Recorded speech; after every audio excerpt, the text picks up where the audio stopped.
Major funding for these broadcasts has been provided by grants from New York Community Bank, Capital One Bank, Eastern Consolidated, M&T Bank, Sterling National Bank, Meridian Capital Group, Customers Bank, Aerial Property Advisors, Dime Community Bank, Perfect Building Maintenance.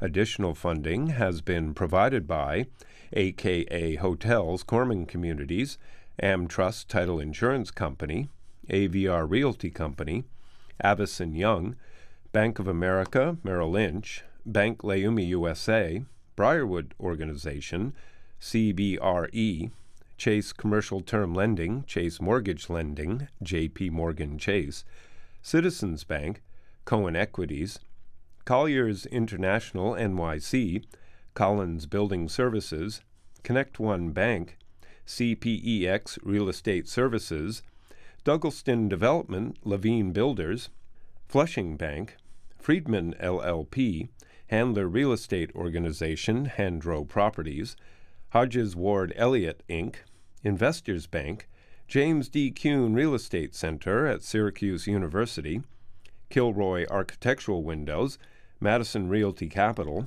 Matone Group, Mercantile Bank, New Banks, Newmark Knight Frank, Optimum Window Manufacturing Corp., People's United Bank, Polsinelli, Rockefeller Group, Rosewood Realty Services, SJP Properties, Stonehenge Partners, TD Bank, Terra CRG, the Knackle Group at Cushman & Wakefield, the Meringoff Family Foundation, the Moynihan Group, and these friends.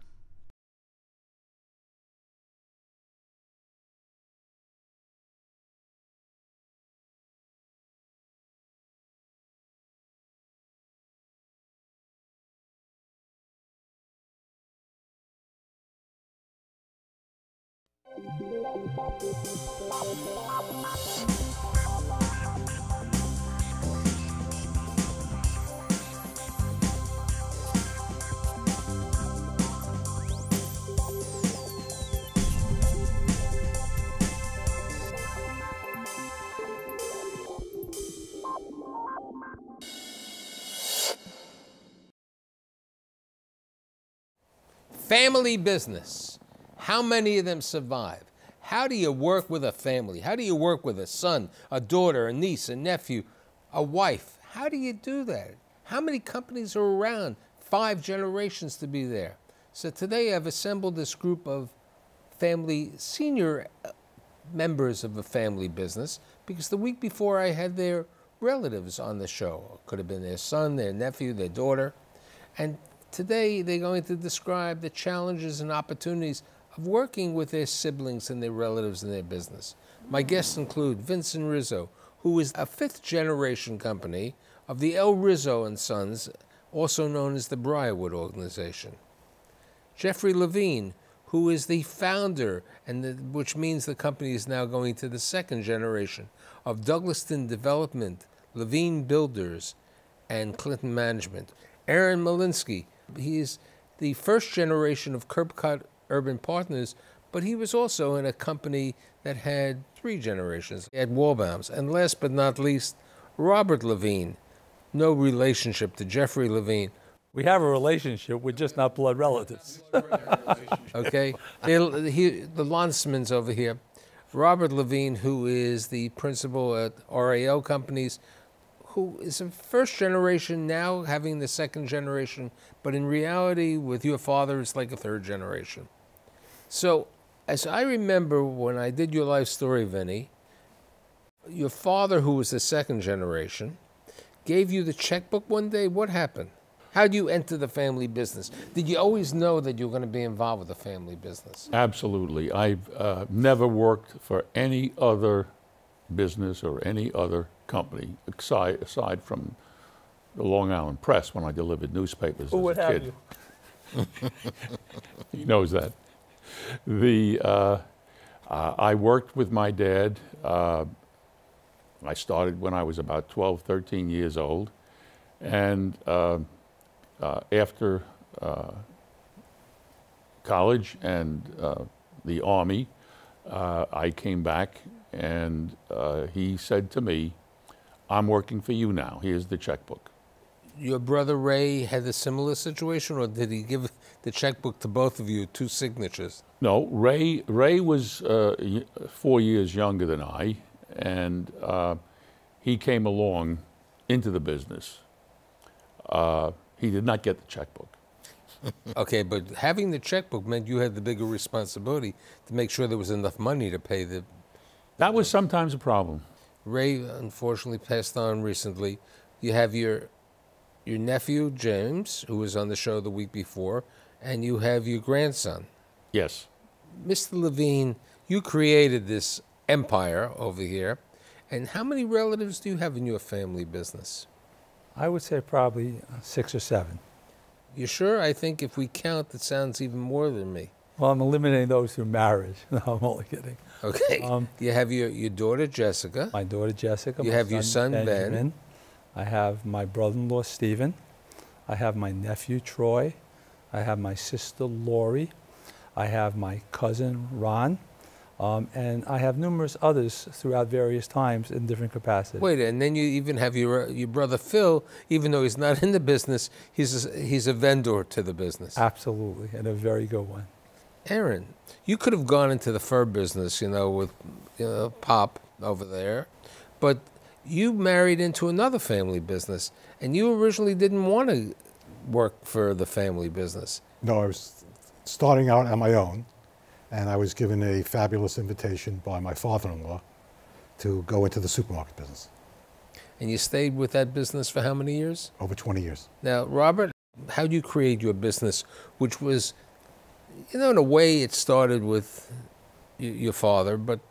I grew up in the construction industry because the family business were union painting contractors. So I was exposed to construction my entire life. I studied architecture and planning, and my intent was always to pursue a career in construction-related services of some fashion. And then I never wanted to really pursue the painting business. That was really not my idea of what I wanted. Yet to this day, I still have it, and I'm glad I do, because it still continues to flourish. And yeah, but you don't have Warbaums as a client anymore. No, it means we're just getting paid a lot more. Right. And no longer, But how many relatives are in your family business? I have my two sons were in the business, but one of my sons is now on a spin-off doing similar things, but we're doing it in different geographic areas. So I have my son and my son-in-law, but our business is really the result of 40 years of growing, and many of the people I have are extended family and are the same as if they were family or sons. So I have senior people who are treated just like my sons were treated. Prior to the show, Aaron mentioned part of the difficulty sometimes with the family business is due to spouses. Correct. What do you mean? It's a measurement. Spouses look at how different members of the family are treated at any given time, and their level of commitment to the business, their rewards from the business, their hours spent at the business. And when there's an unequal treatment, jealousy occurs, and that starts festering.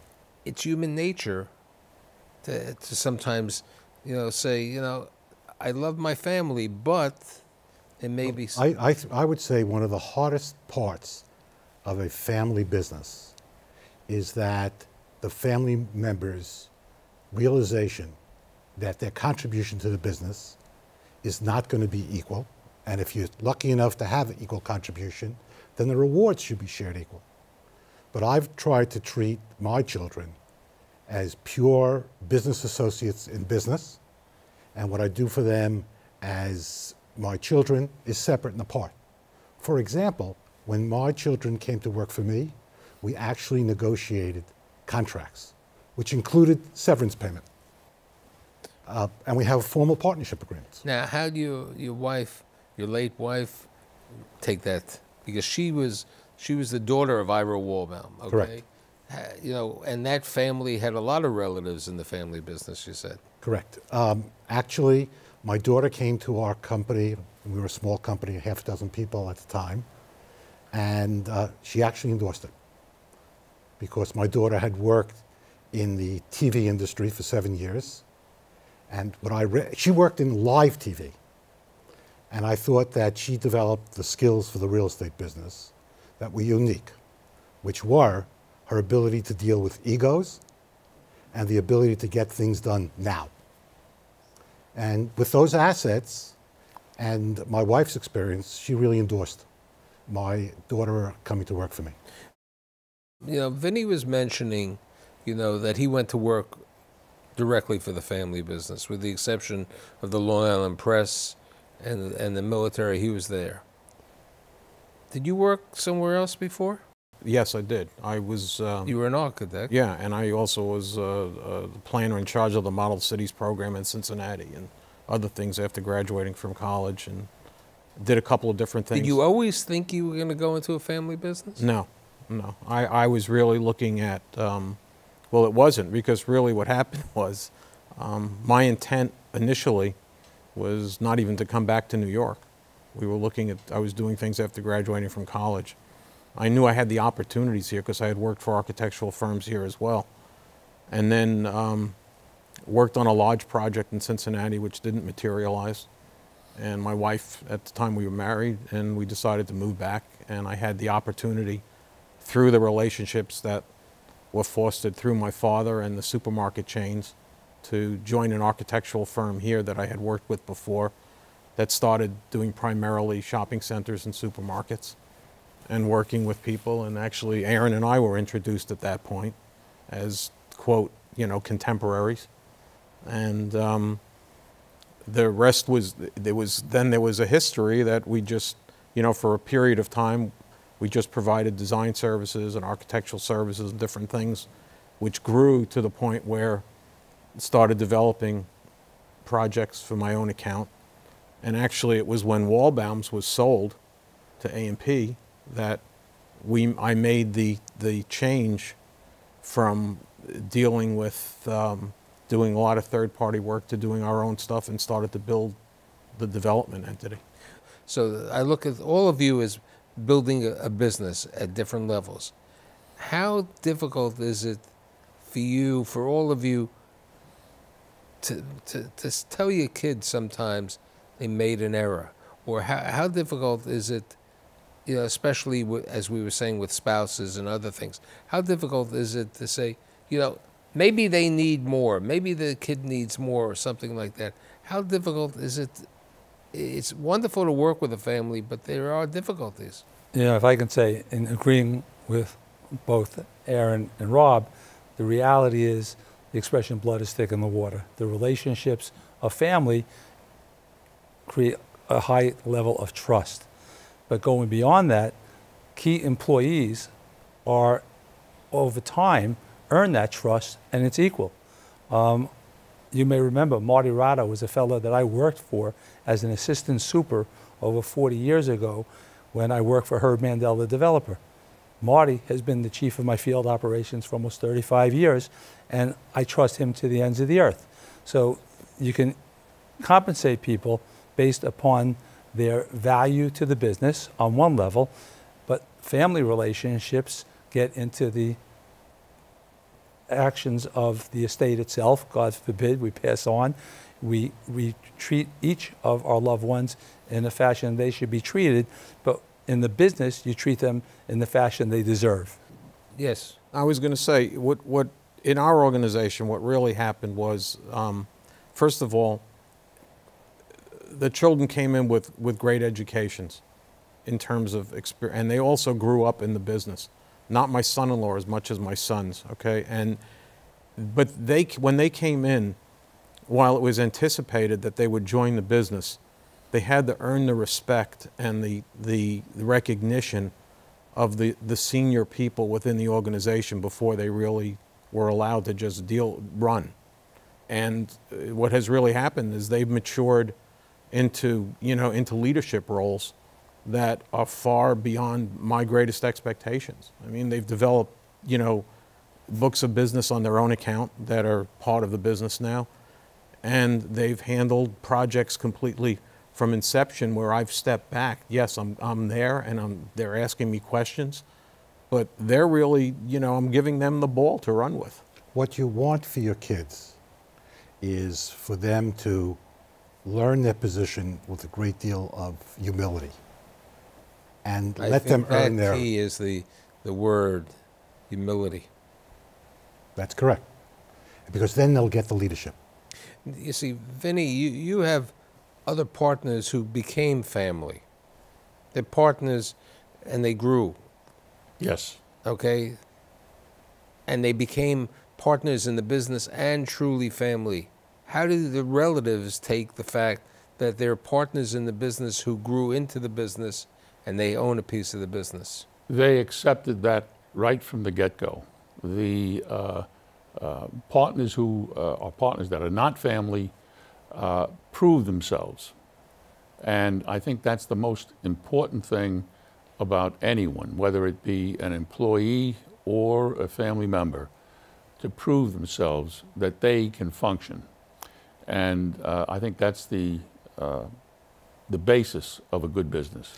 Robert has children and son-in-laws and daughter-in-laws in the business, okay? You have a son-in-law who works for a good real estate company, who's a nice guy. Would you one day want him to join the business?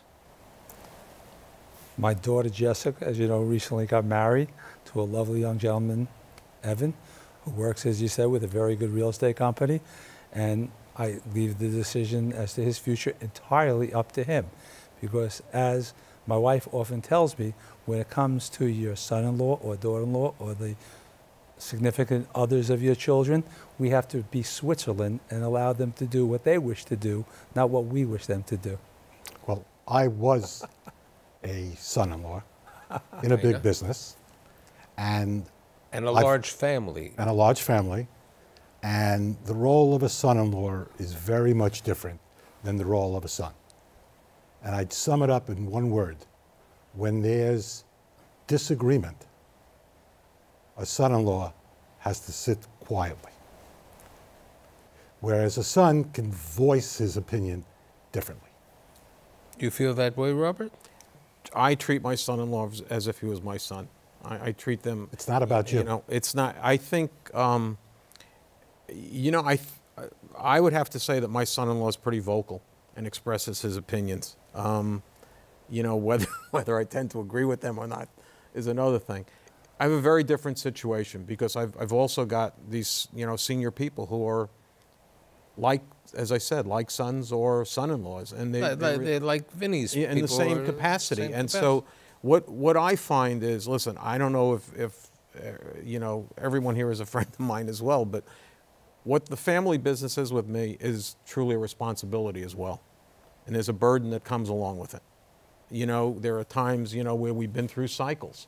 And, you know, really? You know, Jeff and I and Vinny, you know, I mean. We commiserated together many times. Right. And, you know, for those of us that have been involved in residential development. But you bring out a very important thing. When you go through cycles, sometimes you have to change your living habits, perhaps. Correct. Okay? And, you know, family members, you know, hey, look, it's human nature to look at what this one has, that one has, you know, why are you giving this child this type of thing? You know, I explained this story with the healthcare practices. Partnerships are very hard. If you think a partnership is hard, family business is even harder. Yeah. And this is all, I mean, what you're bringing up now is really that's the real issue at hand, is that it's those cycles. It's what do you do when times are not always great? How do you deal with it? How do you address your business? You know, I created really multiple businesses that ran on parallel tracks to address just those different times. We do a lot of third-party fee development for that reason. Right. So you can have revenue during the period Correct. of time. Okay. Correct. It's the same way that he builds affordable housing. Right. But if I can say, going back, the reason that we have jobs, go into business, is to achieve wages with which to nurture our families, to bring us food and shelter. So how did we So what- transition your business Well- to the next generation? Well, before transitioning business, what I want to say about a family business is that as much as the objective of business is to provide for your family, you wouldn't want to provide for your family at the expense of your family. So I believe that it's important that financial matters take a back seat often to family cohesiveness. I would not want to have my children or any other relatives or my spouse not speaking to one another because of decisions made in business. No, Because again, the business is there for the purpose of providing for the family, not breaking it up. Correct. Let's take Aaron's situation. Even though they were a publicly held company, they were a family business.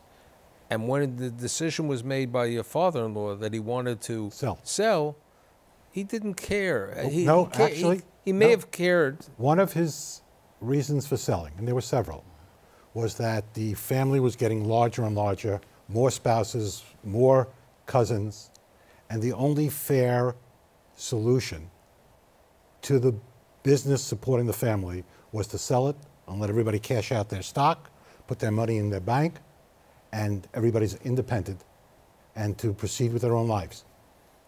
But sometimes, even though you can cash out and you can do well, sometimes you're in a family business, you're sheltered, that you may not be able to go out on your own and do something else later on because you weren't trained. Or it doesn't give you the same thrill. How do you go to the next generation? How do you get your grandson involved with the business? Did he want this type of business? Yes, I think getting the next generation involved in the business, one, they have to want to be involved. And like everything else, you have to love what you do. And I don't care what you do. You can clean streets. If that's what makes you happy, that's what you do. My grandson had the proper schooling and the proper focus. And his contribution to the business, he's been there a while now, is evident. It's coming up, and as the business moves on in years, his position in the business will elevate. Let's say you want this business, you want to transition it. You say, I really don't know if the family, as Aaron said, is capable or maybe I should sell the business. How difficult is it to go to a family and say, I'm selling something? Well, my role now and what I'm doing is I am preparing this. My legacy is preparing this business for my children and others to continue it. That's really what I've been working on and what I'm doing. All of the things we're doing, we're establishing where it's no longer, I don't want to be the single point person on things. I want, and that's just what's played out. It's others in my organization or my son or my son-in-law or, that are the key people and the ones that the relationships have developed with now. And there's a pattern for it. There's a real way to set it up and do it. I have a friend who's basically a coach for family businesses. Have you gone to coaches or advisors to help you transition the business? Jeff? I have not gone to coaches, although a part of my focus, as is Rob's, is to transition so that the next generation has the capability to run the company.